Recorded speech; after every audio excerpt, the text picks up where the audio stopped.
Welcome back to another Pro Tips video. We are still looking at Windows, and today I want to show you some tricks with devices, common problems and common ways to get around them. First, we're going to look at audio devices.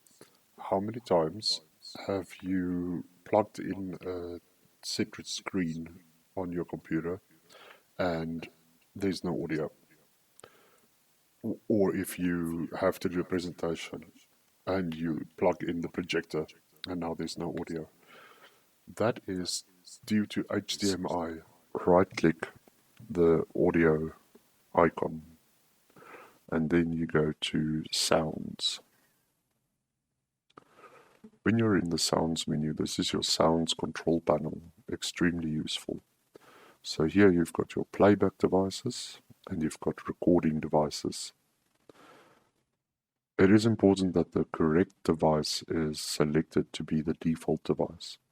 So as you can see here at the moment, my playback device is set to be my speakers, which is the built-in speakers on my laptop.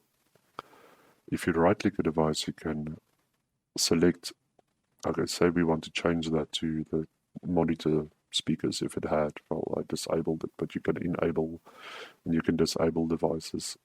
So here is an option to set as default device. So let's see, there we are. So you see it automatically jumped to making my monitor, which does not have speakers, the default audio device, which is a problem because it's going to try and play audio on my monitor and it doesn't have speakers. So what you need to do is just identify the correct device. If you're unsure, you can right click it and select test. If it's the right device, you'll hear audio. So then you know, okay, this is the device that I want to use. You right click it and you say set as default device. Important, very important. What I like to do is I disable a device that I'm not using, as it, when you reconnect your monitor, for instance, it's going to try and use that as an audio device again. So if you have it disabled, it makes your life a whole lot easier. The same goes for recording. So with recording, you select the device that you want to use to capture your audio, like your microphone, and you say select default, set as default communication device. So for audio, it's the communication device.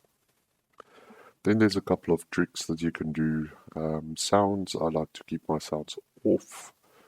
It is extremely irritating if you are listening to something and say you're playing music and Windows makes sounds. It's unprofessional and it's irritating.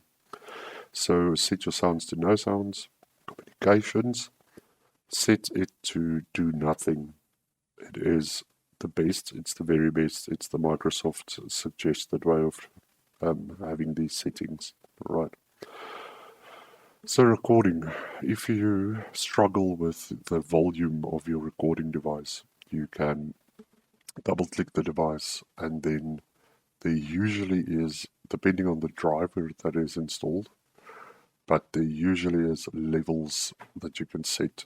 So be wary of the boost option. This usually creates a lot of noise in the background. So I like not using boost, but you can if you really have to. And then microphone you can always put on 100. Maybe if you want to, you can drop it down to say 80%. But that is the best for a microphone device.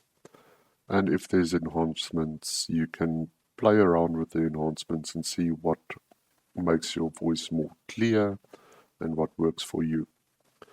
And then advanced, don't really have to worry about these. The listen option I want to discuss quick. So this is not that it activates your device. It's got nothing to do with that. Listen pertains to you hearing your own voice. You'll see if you tick listen to this device, it's going to create a whole lot of noise because it's going to play back the capture of your audio device, your microphone, directly on your speakers.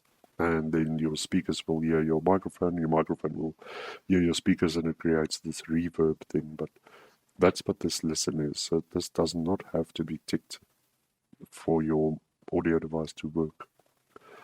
And that is it. That's what I wanted to say about audio devices. Playback, you've got some additional settings with your playback devices as well. You've got your volume. You should have some extra settings you can set. Yeah, and that is it. That is what I wanted to show about audio devices. The main problem with audio not working is the fact that HDMI does audio as well, but a lot of times the HDMI device does not have speakers physically. For instance, with my setup here. So disable that device or that HDMI audio source or audio device if you know you're not going to use it, and that will prevent Windows from selecting it automatically and causing a lot of headaches. Thank you for watching, guys. That is it for me from Pro Tips on Devices. I'll see you in the next one.